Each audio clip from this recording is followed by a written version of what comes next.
জুলাই অভ্যুত্থানের হাজারো আইকনিক দৃশ্যের মাঝে অন্যতম এক দৃশ্য ছিল ছেলেকে পুলিশ ধরে নিয়ে যাচ্ছে আর পেছন থেকে মা পিঠ চাপড়ে তাকে শাবাশ দিচ্ছে। মা ছেলের সাহসী এই মুহূর্তে জুলাইয়ের আন্দোলনকারীদের মধ্যে অসীম সাহস জুগিয়েছিলেন। সাহসী সেই ছেলেটির পরিচয় জানেন? তার নাম ওমর শরীফ ইমরান সানিয়াত। তিনি বিএনপির বর্ষিয়ান নেতা জনাব বরকতুল্লাহ বুলুর ছেলে।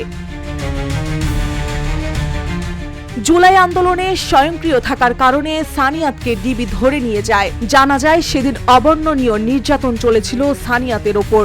নির্যাতন শেষে মামলার হাজিরায় আদালতে তোলার সময় হাতকড়া পরা ছেলেকে পিঠ চাপড়ে বলেছিলেন শাবাশ।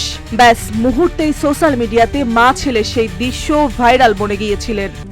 RICL TMX, যুগের পর যুগ স্থাপনা থাকে মজবুত। জুলাই অভ্যুত্থানের পর সানিয়াতকে আর তেমন কোথাও দেখা যায়নি। তবে হঠাৎ করে 6 জুনে সোশ্যাল মিডিয়ায় অ্যাক্টিভিস্ট ডাক্তার আসিফ সৈকত একটি পোস্টে পাওয়া যায় জুলাইয়ের সেই সাহসী যুবকের পরিচয়। ডাক্তার আসিফ সৈকত ফেসবুক পোস্টে লেখেন, ছেলেটাকে চিনেন, মাকে চিনেন, ছেলের বাবাকে চিনেন। বিএনপির বর্ষিয়ান নেতৃত্ব এমন বহু জুলাই নেতৃত্ব পয়দা করেছে।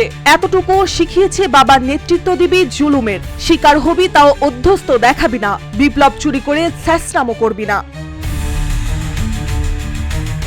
জুলাই আন্দোলনের সময়ের একটা বিখ্যাত ভিডিও। সানিয়াতকে ধরে নিয়ে ডিবি পুলিশ অবর্ণনীয় নির্যাতন করেছিল। তারপর যখন তাকে কোর্টে তোলা হয় তখন ওর অসুস্থ মা সেখানে হাজির হয়ে ছেলের পিঠ চাপড়ে তাকে উৎসাহ দিয়েছিলেন। সানিয়াত বিএনপির নেতা বরকতুল্লাহ বুলুর ছেলে।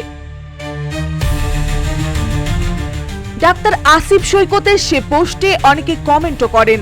সেখানে একটি কমেন্টে দেখা যায় জন্মদিনের শুভেচ্ছা জানাতে সানিয়াতের সাথে ফুল নিয়ে দেখা করেছিলেন ঢাকা দক্ষিণ সিটি কর্পোরেশনের মেয়র পদ নিয়ে আলোচিত বিএনপির নেতা ইশরাক হোসেন।